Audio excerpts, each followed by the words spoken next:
What's up, you guys? Welcome back to another episode. Today, we are going to dive into, as you can probably guess, some pretty deep topics. We go deep on this podcast. We're going to dive into the topics of identity, potentially even forgiveness. We'll see if we get there.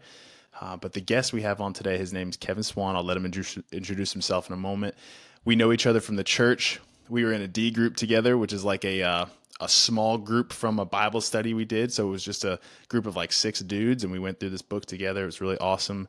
And I invited him on the podcast. He was really kind toward me. He was like, "Hey, dude, I really love your podcast." And I was like, "Why don't you come on? Let's do it. Let's shoot an episode." And he was willing to come on. So today we're going to dive into this stuff, but I will let him introduce himself. So why don't you go ahead, man? Cool. I appreciate it, Kyle. And yes, your podcasts are just amazing, man. The contents go so deep, and I'm honored to be here. So, my name is Kevin Swan.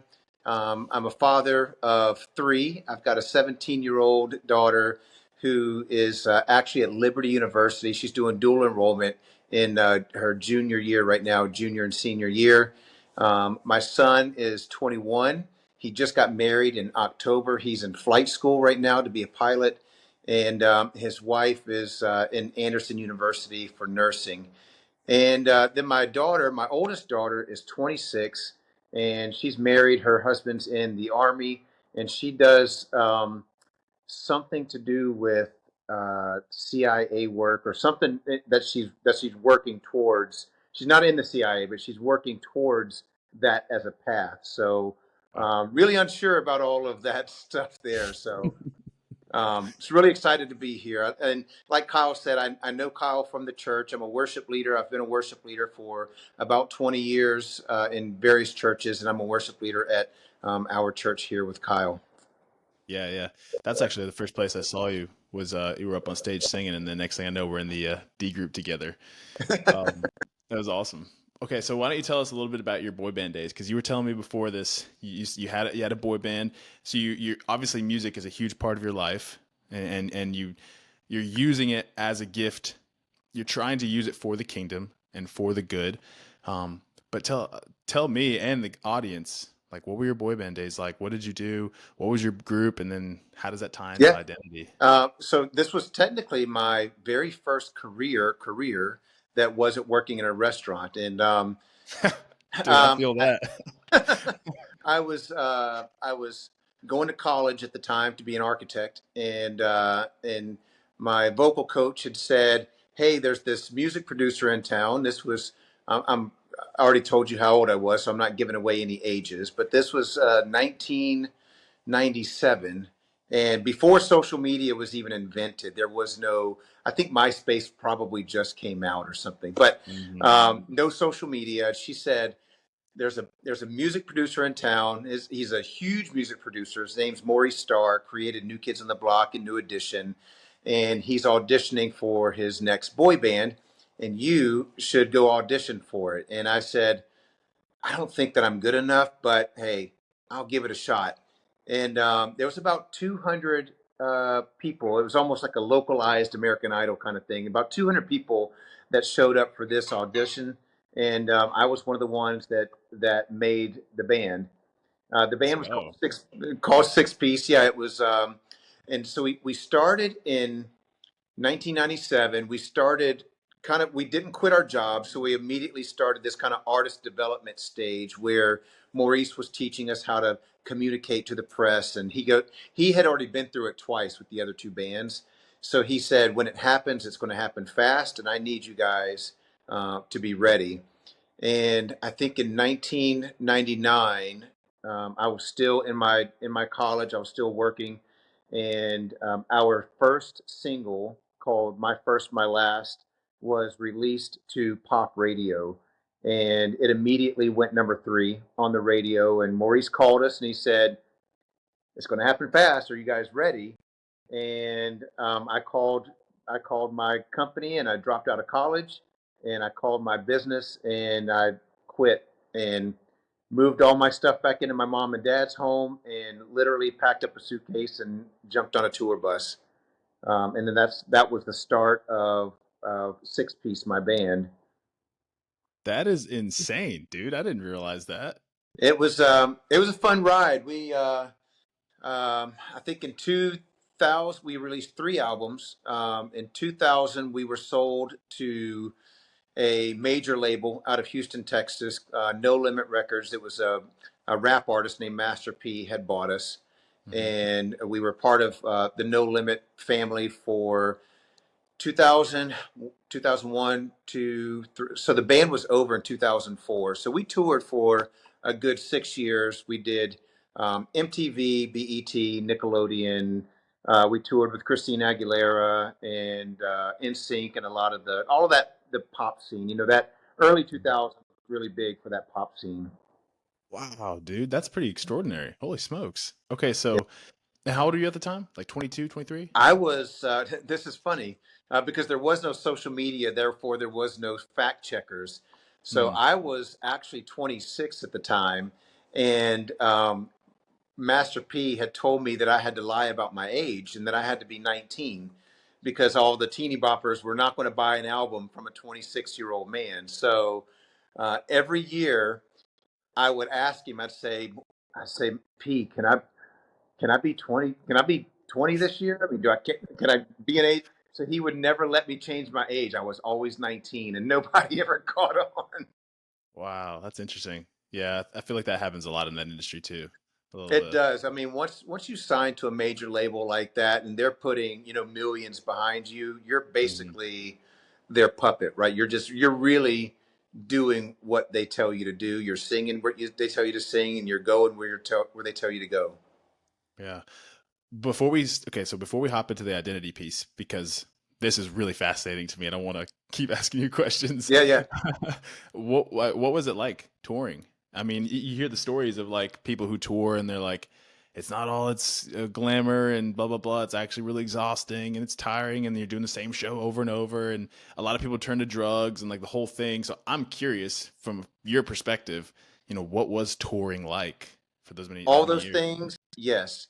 Yeah. And but I think that you hear various stories from obviously different genres. You've got the rock genre, who drugs were really big in that genre. When you're in a teeny bopper boy band like me, I mean, we didn't have the accessible flowing of drugs, and plus I was the oldest one in the band. The youngest one was 16. So I think there's six of us in the band. So four of the members were under 21. I had one member who was, I think, 22, and then I was 26. So we weren't even allowed to even leave our hotel rooms when we were traveling.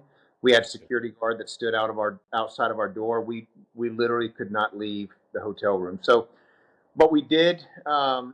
It was a fast lifestyle because the fans would always know what hotel we were staying in. So even though we couldn't leave, when we came back to the hotel, they were all in the lobby. And Crazy. sometimes we would come down and just after we went up to our room and kind of a lot of them would disperse. They'd be like, "Oh, six pieces gone for the day," and then we would come down and kind of hang out with whoever's left over. Wow. And it was kind of fun. It was it was such a life altering experience for sure. Because one, you hear all these stories about these young celebrities that this lifestyle just consumes them and changes them, and people treat them differently. And when you're going to TRL and you're walking into the MTV studios, and they've got a green room set up for you in the back, and they've already sent ahead a writer that's going, okay, so what do you want in your green room? And you're saying, I want pineapple and M&Ms or something, and everything's catered to you.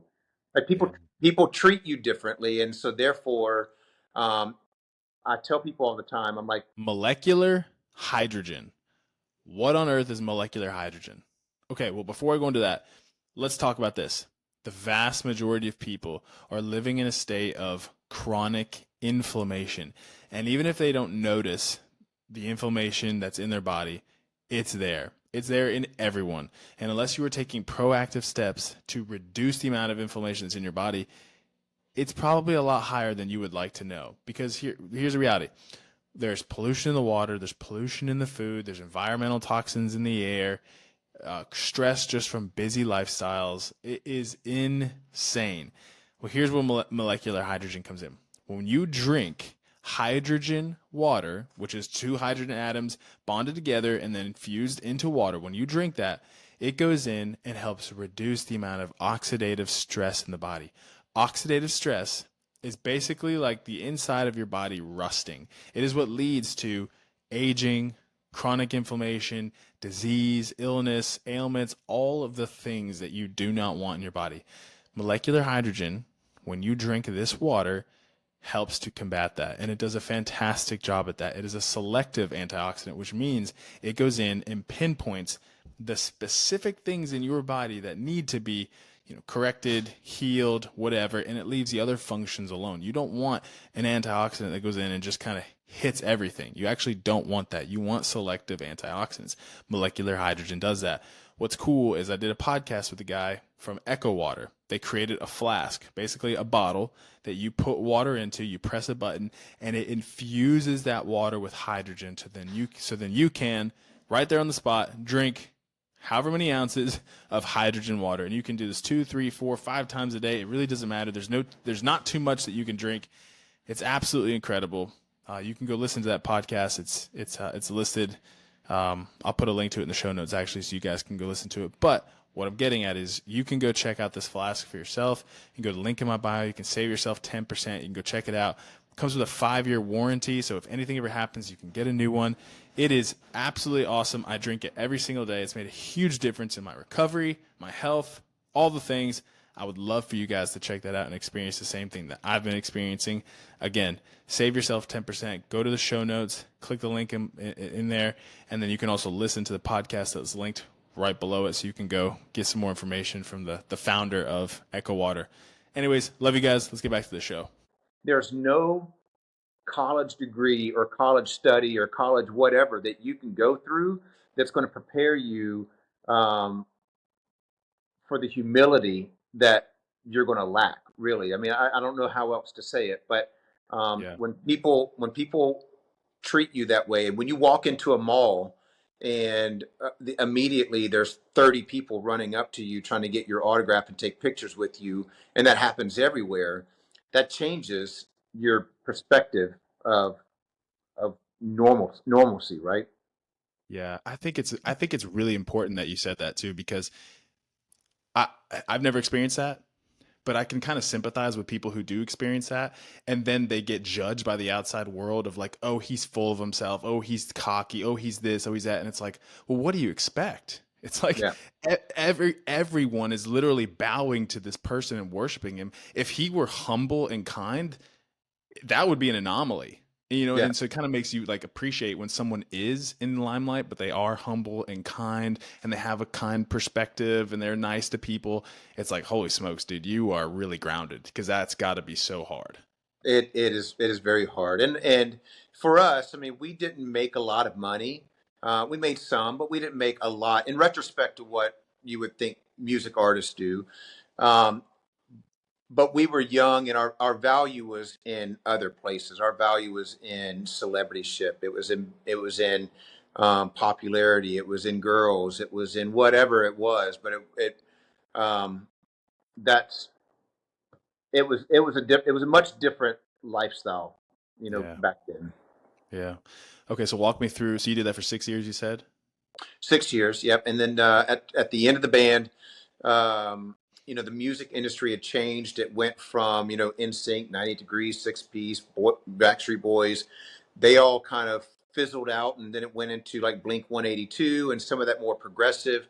And I love Blink, and Oh, yeah. so um, therefore nobody was contracting boy bands. And so since Six Piece never really made it to that upper tier level with NSYNC and all of those guys, we were still kind of on the beginner level, the lower level. um, what these guys were able to go on their European tours and on their overseas tours, and I think we were just at that cusp where people were like, do we want to put in more money in this band, or do we want to, like, so our record label came back, and he said, we're going to put you on the shelf. That's what they called it? We're going to put you on the shelf.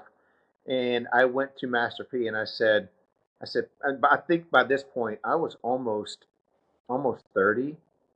And I said, Pete, I'm 30 years old, man. I said, you can't put me on the shelf. I'm not going to be relevant in 5 years or 10 years whenever the band is ready to get back on tour. Yeah. And so we made a decision as a band that we were going to cut ties with our record label. We were going to try to do this on our own. We were this 6 year stint had created such an arrogance around me, and that's what I was saying, a lack of humility. Uh, I was prior to the band. I was involved in the church. I was a Christian through and through. I was in the choir at church.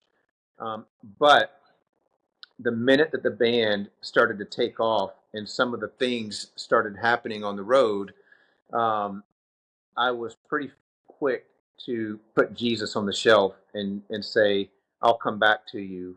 Right now, this is not the place for you." Yeah. I'm so ashamed to say that, but I was definitely a man of the world at that point. And so nobody, and so when we left the band, we quickly found out that we weren't going to be able to do this. We didn't have enough money to do it. So I looked at the band and I just said, guys, it was a great run. I had just met my girlfriend, which is now my wife.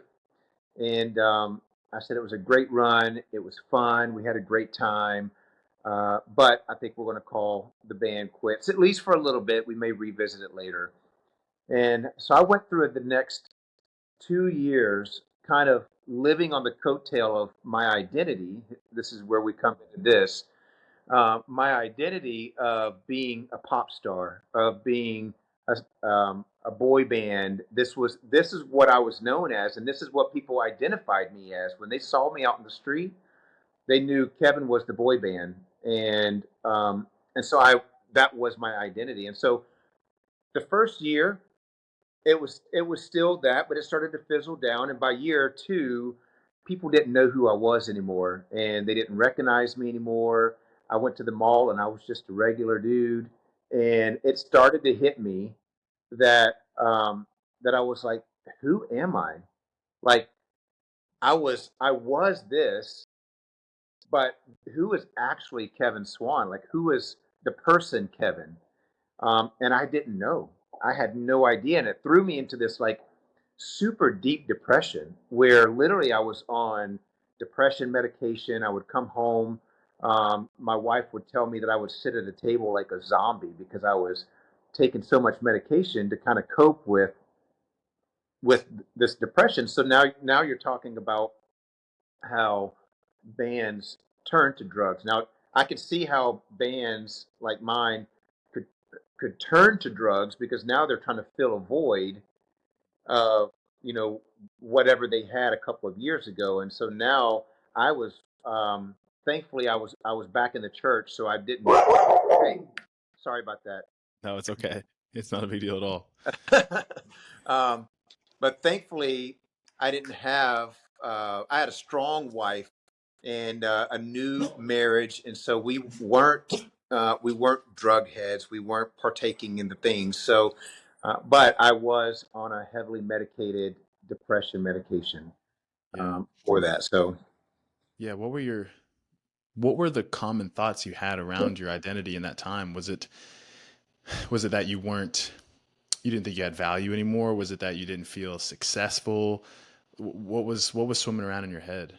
I think it was more so about what everybody else thought about me. Because up until this point, everybody had the perception, and they always saw me in nice cars and nice clothes and whatever, and so they always saw me as this success story in the pop culture. And then all of a sudden, I'm not. I don't have a job. I'm not working. I have very little income that's coming in from royalties. And so I'm starting down this path of where, okay, so what am I going to do now? This is my new life. Um, and I was also struggling with, I was still struggling. Granted, I was still very arrogant at the time. So I was still struggling with, there's no way I'm going to go out and get a common job. Like, I'm not going to go work in some business restaurant. I was just on TV a year ago. And so this was a huge struggle that I was dealing with right now. It's all wrapped up in this look at me identity, this I am the world identity. Um, and I think uh, that's where a lot of the deep depression and the thoughts of I have to falsify, right? I was every time that I went out in public, me and my wife would be talking to someone, and they would always ask, "Kevin, how are you doing?" And what are you doing these days? And so I'd always fake it, and I'd falsify where I was in society because I wanted this image. I had to keep the image going, and and I think that was my biggest struggle, and that was my thoughts at the time was what was everybody else going to think about me, finding out that my band had failed. Yeah. Well, okay, let me say two things. One, I really appreciate your honesty on this because I think a lot of people are afraid to admit that, right? And second thing is I can definitely relate. Not I've never been like famous, like people don't run up to me in the mall asking for autographs or anything, but a year and a half ago I stepped back into the restaurant industry, and that was after, I mean, essentially being a quote unquote like professional CrossFitter. Like I traveled the world competing in CrossFit, and I was like, I have to go work in a restaurant. I'm this high level athlete. I'm whatever. And the level that you were and I was are drastically different, but that mindset was still there, and it was really humbling for me to step back into the restaurant. So I can 100% relate to that. And Well, and I and think, yeah, go ahead. no, go ahead, because I have I, a I, follow up question.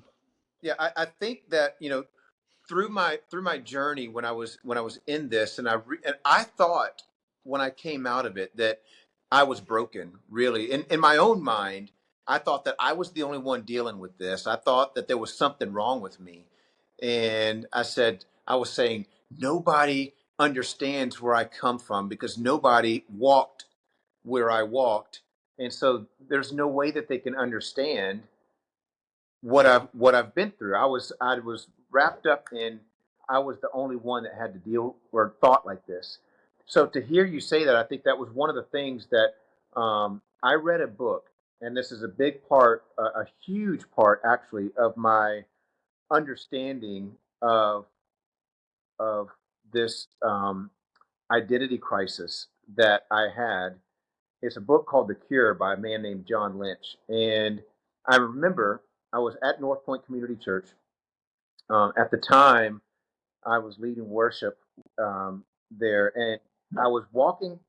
The pastors had put together this 9 month program called a leadership development program, and in this program, you're sitting in a room of nine pastors, eight pastors, and me because I'm not a pastor, and so we're walking through this program. They're teaching you how to be a better leader, and in that moment, they were talking about um, authenticity, vulnerability, um, and this honesty to people. And so I remember, Nagging injuries, poor sleep, and wrinkled skin.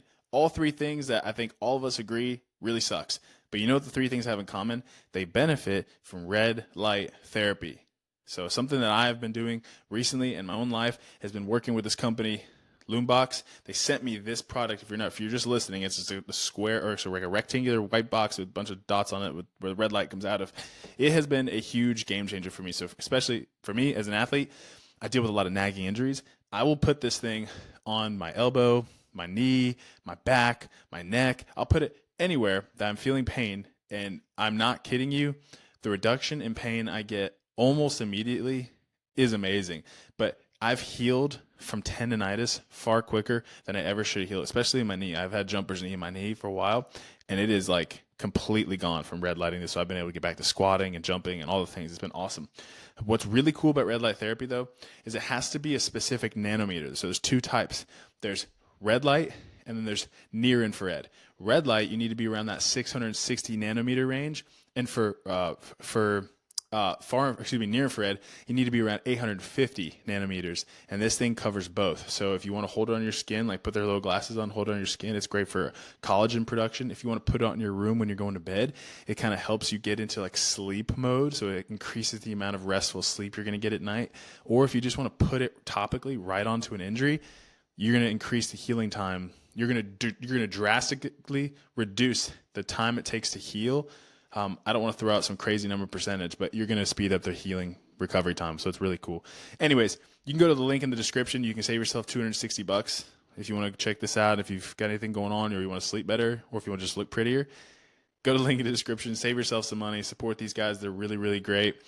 Support your boys. Support yourself. Love you guys. Back to the show. It was probably like week 3, and they were, and up until then they were talking about we are striving for you guys to be open and honest in this group, in this setting with each other. And one of the pastors said, I want to see by a show of hands who has a problem with porn, or who has had a problem with porn, or who has dealt with porn. And I was struggling at the time with that, because I think that, in my mind, I've done a lot of research on that too, but and that's for another discussion. We can talk about that at another time. But porn at the time was not really it really wasn't a sexual thing. It was more of an out of control thing. It's the only time that you actually feel like you're in control of something. And so when we were in this meeting, and everybody, and there was 9 people in there, and they said, who at any point has ever had a struggle with porn? I was like, I am not going to raise my hand, not in this room.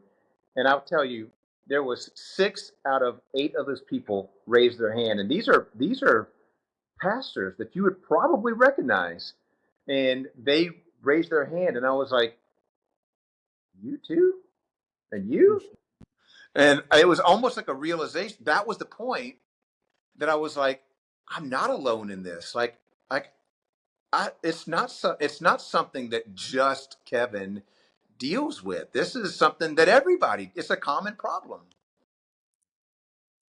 Yeah, it is. It's far more. I mean, porn specifically is far more common, and I mean the statistics are coming out now too. And I think people are realizing that. But also going back to that identity struggle and that depression, anxiety, all those things, they're very, very, very common. And the natural reaction for a lot of people, or at least for men, I'll speak for men and myself, is like isolation, white knuckle it, figure it out on your own, like Yep. 100%. And then, like you said, you don't want to tell the outside world what's actually going on. And there's a time and a place to actually, like a random person saying, hey, how are you? That might not be the time, right? But there's definitely a time and a place to share it and get the help. So I guess segueing into like what was, that realization, what was the next step for you in I guess overcoming identity, or how are you now currently, processing your Yep. identity? Yeah. Well, so I in this study was transformation for me, the leadership development group. And we read a book called The Cure by John Lynch. And this book talks about men who wear masks to pretend that there's something that they're not. And again, my wife, at this point, I think we were married maybe 4 years, and she is the most strong person in the entire world. I remember being in a business meeting. I'd gotten a job at an insurance company doing some graphic design work.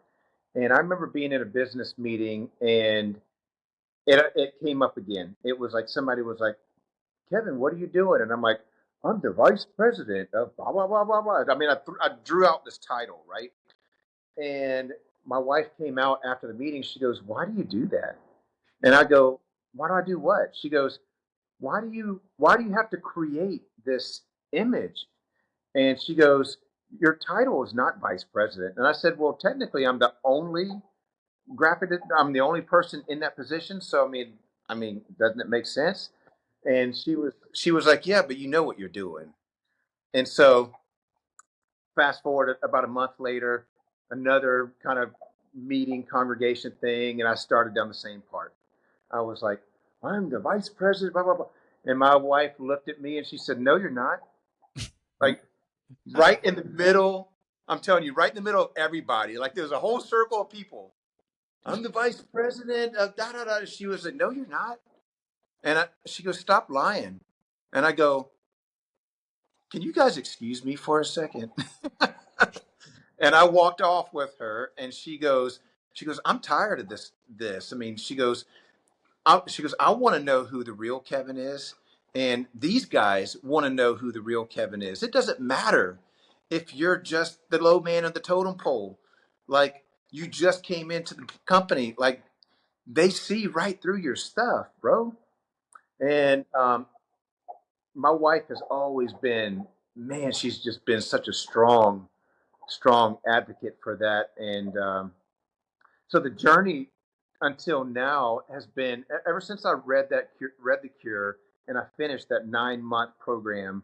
Um, and then just having my wife on me, I've literally just been on my hands and knees, just asking God, just like, God, can you please just strip anything away from my heart that is about me? I don't want any of it. And then I even told him, I said, if you allow me to use the gift that you gave me, which is my voice to be able to sing and my hands to be able to write, I said, I promise I will do it for your kingdom and your kingdom only. And so now, even as I lead worship, I won't do any music but worship music. And to that point, uh, I'm in this season right now, and I think I may have told you in our D group, I'm in this season right now where I'm really just listening to the Holy Spirit, and any my yes is always a yes. As long as my calendar is open, it doesn't matter what it is. If like for instance, this Saturday, there's a senior citizen home over in Roswell, and they said, "Hey, the senior citizens in here, they would love to have worship for Easter." Now, granted, this is the most unattractive place to be. It smells like pee. It's There is no glamour in this at all. I mean, there's like 8 people in wheelchairs, and they can barely hear. I don't even know that they can even hear me sing. But my answer is yes, because I literally say, God, if you want me to be somewhere, if you want me to speak into someone, you open that door and you make that connection happen, and my yes is a yes. Um, so I find myself often in moments like that where it's just random, small little things, and that most I don't want to speak about any other. Most people would probably maybe not. I don't know. Yeah. But for me, I that's that is really my heart check is to make sure that I'm doing it solely for the Holy Spirit, and I'm doing it solely for God. Um, in Genesis 1, it says God created. God created mankind in His own image, male and female, um, and I think that's where our identity needs to be wrapped up is in the image of God. Yeah. Well, that's a really awesome perspective. And it's a good reminder, even for me as I'm listening to you talk. There's no guarantees that God's going to give us any sort of, you know, glamour or something awesome. There are some people who, yeah, he does allow to escalate to whatever echelon and they have some great success. And I think it's a good reminder, even for me, as I'm doing this podcast and I do my content and social media. Like, obviously, I want this to grow and be big, but like, what if it isn't? What Right, if it isn't? And it's a good reminder that like the point has to be, it has to be a bigger why. I'm doing right, this to reach, even if it's one person, even if this podcast we're doing right now reaches one person and they get something out of it, then like that's us being faithful. And like I have to remind myself of that too. And it's really challenging to step into that and be okay with going to the old person's home and singing. It's like, this isn't really what I want to do, but I'm going to be faithful and I'm going to do it. And that's a right. really cool perspective. And that thing, it is. It's about the heart behind the intentions, and only you and God know that. Mm. And anybody else, um, you know, if I'm if I'm doing a passion event down in at Gwinnett Arena, that's one thing, and people can kind of look at that and be like, his heart's not in the right place. And then I'm going over here next weekend to an old folks home, and it's it doesn't matter what anybody else thinks. It's really between you and God. God knows your heart. You know your heart, and you know what your intentions are behind this podcast. I know my intentions behind my worship, um, and I think that's all that matters. And I agree with you. It's not about the numbers. It's um, it's it's just if we can reach one person. I mean, it just takes one, and that's what I keep telling myself about this old folks home. I'm like, who am I to deny these 8 seniors that are sitting in this? They can't leave the building. They can't just get in the car and go to church. Who am I to say that they don't deserve to hear the word as much as the 400 that's at church on Sunday morning? That's a really great perspective. Wow. I want to come back to this. You alluded to a little bit, um, but when you were going through this season of depression, right, and it was maybe in full swing, and things were just not great. You alluded to your wife being really strong and really great, but what kind of strain did that cause on you guys' relationship? And you don't have to go into any specific details if you don't want to, but I am curious. What did that look like as you guys navigated it and tried to grow in your relationship together? Yeah, I think in the obviously when she first popped off, you know, I was hurt and I was offended and I was embarrassed. But as we drove home in silence, because there wasn't much talking on the way home, as we drove home in silence, there was also a lot of reflection in my own self, and I was like, ultimately, I knew that she was right, um, and so as I got home, and even in my prayer, and I was talking to God, I was like, God, man, how? Why am I like? I mean, that was still even after I didn't pray and be like, God, can you change her? I was like, why am I like this? I knew that it was me. Um, so there really wasn't a in that moment. There really wasn't a big strain as far as in between us, because I think that it actually was one of those things that pulled us closer, because I knew that her honesty, and her willingness to call me out was with the intentions of just making me better, making me a better person. And Yeah. she just had my best will at in mind. Um, her and I are we're the Bible always talks about God created man and woman to become one, and that's exactly what we are. We are. What's up, you guys? Super quick interruption to the podcast. If you've ever struggled with energy, if you've ever struggled with feeling flat, maybe you're getting sick more often than you want, I'm not going to say that this is a miracle drug.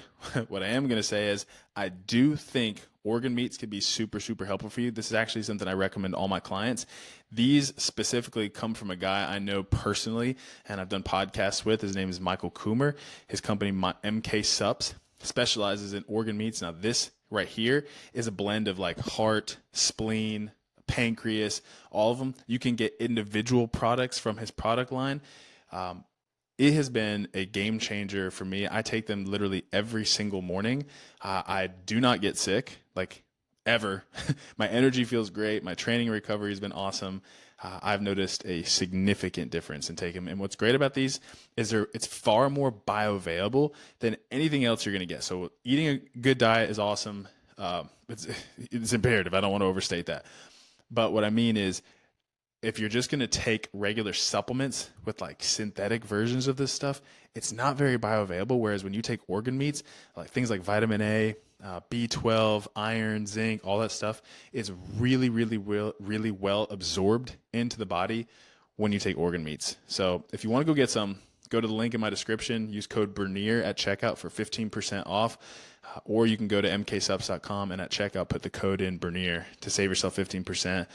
Go support Michael Coomer, support your boy, support yourself. Love you guys. Back to the show. Are her and I are one in this life. So what I know, and she knows, whatever I do is going to affect her directly. Whatever she does is going to affect me directly. we are now joined as one. Um, so it didn't really put a whole lot of strain on us. It actually drew us closer. No, that's really cool to hear. I think for a lot of couples, it sounds like you were in the place where you were willing to be introspective Yeah. and actually like accept that something needed to change. Whereas a lot of people in that situation maybe get defensive, maybe Oh get yeah. what, why did you say that in front of blah blah blah? But and maybe you did. I don't know. Maybe at first you were like, don't do that in front of them. I don't know. But either way, you at least had enough ability to look inside and be like, yeah, you're right. Something needs to change. Yeah. Yeah. Yeah, and you're right. I mean, I think when I did say, guys, can you excuse me for a second? I pulled her away. I was like, why would you do that in front of these people? And I think that's when she just came back and said, I'm tired of it. Like the only way to wake you up, to let you see what you're doing, is to call you out on the stuff. And so she goes, I tried before. I tried the other way. I tried talking about it in the car on the way home, and it just didn't work. So she goes, this is the next step. Yeah. It takes that sometimes. Yeah. Takes getting smacked and you're like, oh, okay. Well, and the Maybe thing it's time. is so it created this new level of trust with me and her, that I was able to kind of now communication wise, I was willing and able to like ask her opinion on things that like kind of felt funky with me, and was also willing to accept whatever answer came back at me, even if it was like, Kevin, you're in the wrong, bro. um, then I was still willing to accept that answer because of I knew how much honesty and how much she wanted the best for me. Yeah. Yeah. That's why don't you okay, so now you're how are you navigating balancing your identity now? I mean, you've kind of alluded to it, right? You Yeah. focus on like, what does the Lord have for me? Where do you want me? I want to say yes to whatever you have for me, glamorous or not. But you also mentioned before the podcast, there's still that little bit of tension and there's still that little bit of difficulty there. So how do you navigate that now? There is, and well, one is realizing that when we surrender to Jesus, our identity is completely redefined. Mm, And I think that as we stay in the Word and we just stay in prayer, and like I said, I'm always praying to God. Please search my heart, like if there's anything in me that is self directed, if there's any desire for me, even when I go to lead worship on stage, many times I'll be off on the side of the stage before I even walk out, and I'll say, God, if there's any part of me that wants that stage for me, I need you to take it away. I need you to take me off this stage. And the minute that I start to desire that, for the wrong reasons, I need him to remove me from being a worship leader or being on stage or being whatever you want to call it. yeah. Um, I know in Second Corinthians it says, "If anyone is in Christ, he is a new creation." So the minute when you become a Christian, when you become a Christ follower, and you are searching and seeking that life with Jesus, I think that the Holy Spirit will begin to drop little um, little things in your path, little thoughts. Some people will chalk it up to conscience. I don't think it's conscience. I think that's the Holy Spirit talking to you. And so, but there is a but. But the world is still there, and the world is still active, and the world is still telling you things that. So just because you're out of the boy band and you're into this other career, and now this career is doing well and you're giving it all to Jesus, and then all of a sudden, and I'm speaking from experience, all of a sudden this career does a really good thing, and you're able to so I sold my I had a business after that. I sold my business, made a little bit of money, And after that, I went in to do something that was uber fun that I've always wanted to do. I became a fashion designer, and that was my next stage of life. And even as I was transitioning into fashion designer, I was still 1,000 miles an hour, like chasing after Jesus, like going, Jesus, I want you. I'm still in church. I'm in I'm in my fashion design stage, and I'm starting this new company. And then as I'm doing fashion shows and trade shows, there's little things that start to happen that you start questioning. Um, well, this might not be exactly how Jesus would do it, but I'm going to fudge it a little bit because it's a new company and I'm trying to make it happen and I'm trying to build it and I'm trying. And so before you know it, I'm a fashion designer and I'm doing fashion shows in Milan and Paris, and I'm at the height of my career, and I'm sitting here in Amsterdam or something, or Amsterdam or London, I don't remember, and I'm going, what is this all for? Like I have completely got sucked into this lifestyle all again. It no longer was a boy band; it was just something else. It was now doing interviews with magazines as being a fashion designer, and it was doing. Um, it was just the same industry.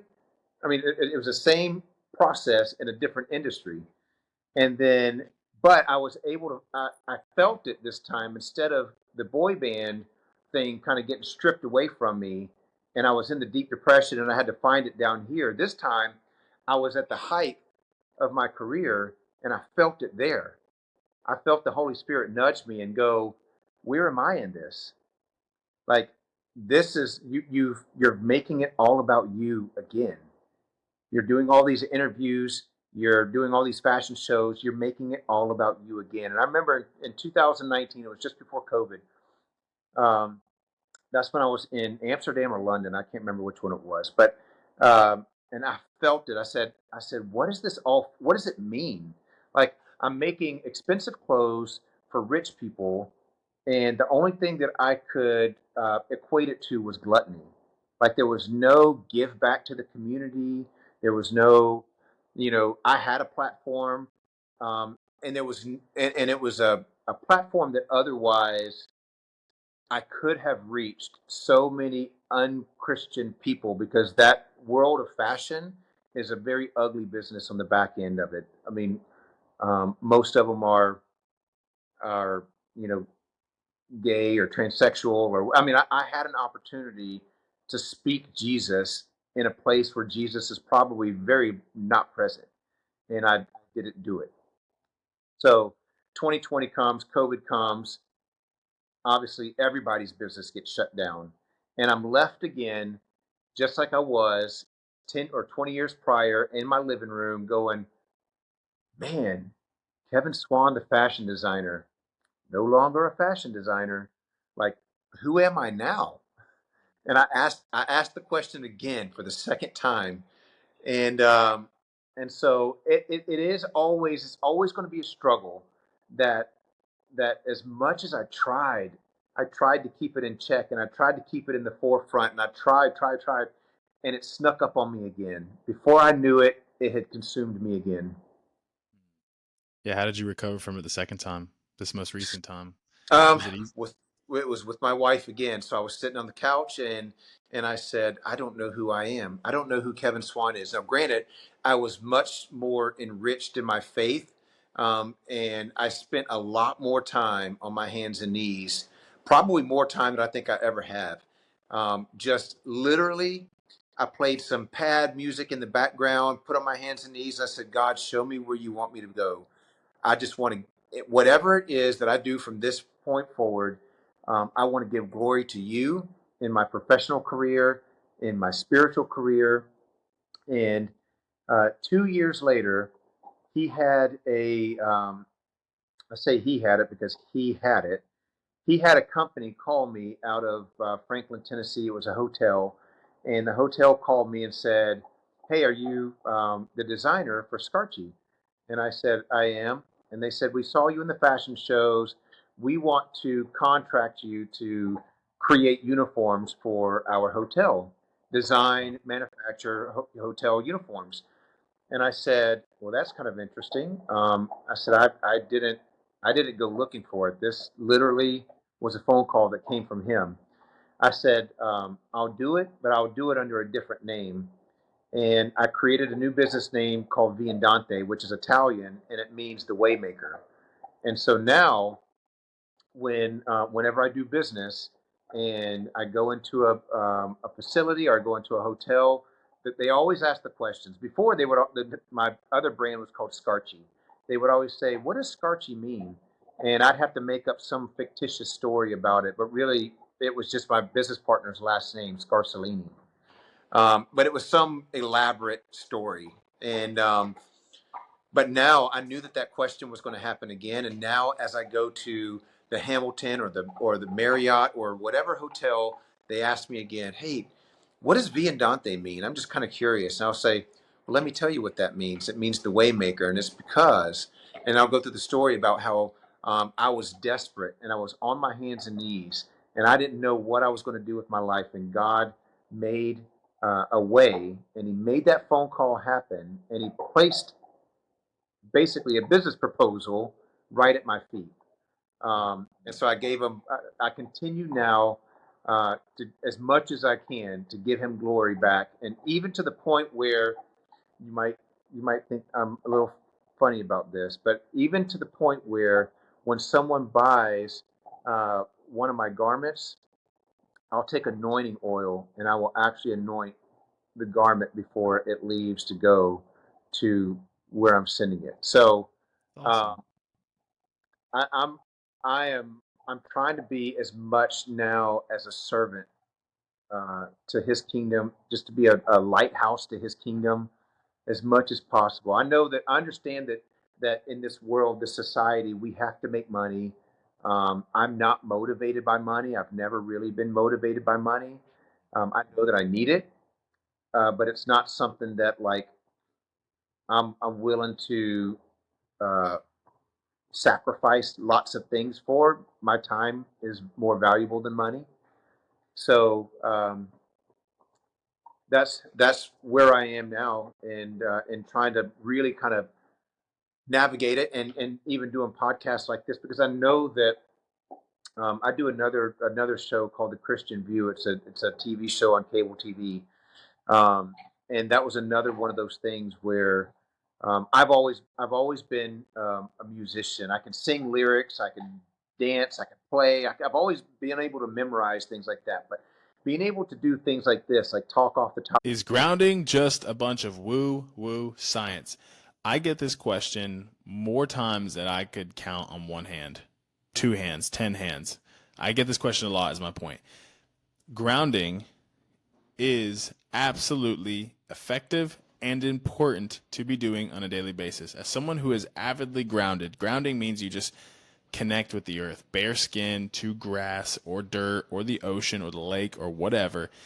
Connecting to the earth, grounding is absolutely amazing. Here's what happens: the free electrons from the earth pass into our bodies. So the electrical charge of the earth passes and reacts with our electrical charge as humans. And this helps to reduce. We absorb these free electrons, they go through our body and reduce inflammation, helps reduce stress, helps reduce anxiety because our body is able to finally calm down. What's happening all day long is we're insulated with rubber shoes, right? And then we're bombarded with, Wi-Fi and radiation, environmental toxins and food pollutions and all this stuff as our body all day long is fighting off all this crap that it's constantly bombarded with. As soon as we can ground and go ahead and let our bodies like actually detoxify, those other resources that were spent, getting rid of all that crap going on it's now put toward healing your body and healing your gut and healing your muscles and doing other more important things than just fighting off all this other crap that we're bombarded with on a daily basis. So grounding is super important, right? And I'm explaining this in layman's terms, but I hope this is at least a little bit clear. I would love it if you guys would check out Earth and Moon products, because at the very least, if you're not going to go ground for 40 minutes walking in the grass, buy yourself a grounding bed sheet or a grounding pad to stand on when you're working. It will make a difference, guys. it makes a huge difference, right? You can save yourself some money. You can save yourself 10%. Go to the link in the bio. Use my code. I think it's Kyle10. Either way, the code is in the show notes.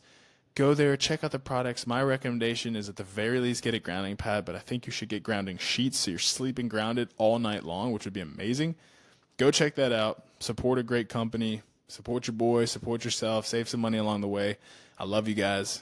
Let's get back to the show. Of my head on topics was not really my strong point. People would hand me a microphone on stage, and I would literally freeze up and be like, I don't know what to say. And so when this TV show came to me and they said, we want you to be a co-host for season 10 of our TV show, immediately in my thought, I was like, no, no, no, no, no, nope, not for me. I can't do it. And then I went to my wife and I said, they want me to do this thing. And she goes, haven't you been asking the Lord to open doors for you?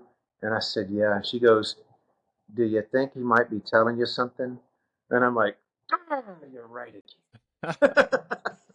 Man, dude, that is so cool. I really appreciate your honesty and your perspective on all this.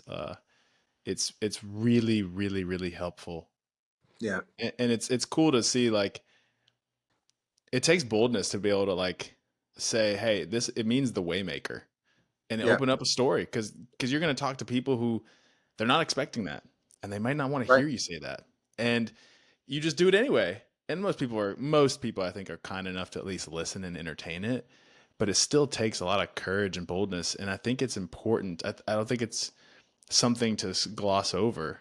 Like being intentional about naming it that because Yeah. there's a story, because you're waiting for the question to then say it is really, really cool.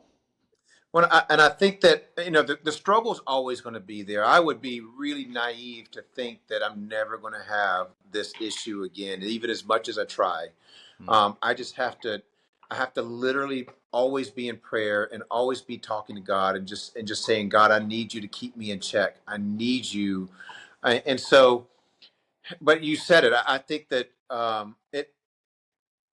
it's easier said than done. I can easily say it's about vulnerability and it's about authenticity. Um, and I know from being in that many years ago when I was in my 20s and 30s, if someone were to say, "Man, why don't you?" And they did. My wife did. If they said, "You should just be honest with people and be your real self," and I, I wasn't ready to listen, and I think it was probably because I wasn't as significantly solid in my faith at the time. But now that I've met the Holy Spirit, now that I am um, fast after His love and everything, I love being in the presence of Jesus, and that's you know, um, and I don't want to throw us off here, but it just came to my mind. Um, what's today? Wednesday. Monday morning. This past Monday morning, 2 days ago, my father passed, and he passed it at 9:30 in the morning. It was the most sweet time, the most precious time that we had with him over the weekend. He went in the ICU on Thursday. I'm not going to take up too much time, but he went in the ICU on Thursday, and we went to the hospital Friday, Saturday, Sunday, set up a bed right next to him, spent the night next to him. He was coherent. He was awake. He was talking to us. I brought my guitar in there. We had all of our family in this room, and we did nothing but love on this man, tell him how wonderful of a father he was. We worshiped together for 3 days. Um, all the amazing things um, that we were able to do. This is a blessing that we were able to have this with him. Not many people get to have this with their parents, and but I say this because it really kind of puts into perspective as I'm watching my dad lay there, and I'm going. I remember just 2 weeks ago he was talking about wanting to buy a new car, and we were trying to talk him out of it because he wasn't in great health. I remember him talking about wanting to um, do something with backyard, or all the things that he felt were important or uber important or whatever, like that was mandatory, had to be done, um, was all insignificant, and so no longer mattered. And so I only say that because when we're in a position where it's all about us and it's about this image and it's about um, who I am and how people see me, and I want to make sure that people know who I want to make sure that they remember the name of Kevin and lights and all this kind of stuff. That is so insignificant. That has zero value to me right now. Like I don't want people to know Kevin for anything else but to be a servant. That's it. I have Yeah. we often get asked,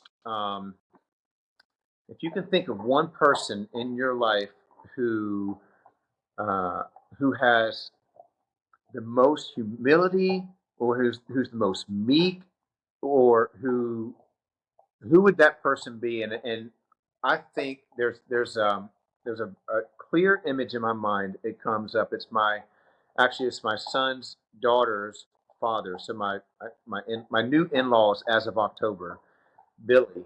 And this man is the most meek man, the most honest, the most humble, the most servant, does amazing, amazing work, but wants absolutely no credit for it. None. And so I want to be like that man. I don't want to be like Justin Timberlake.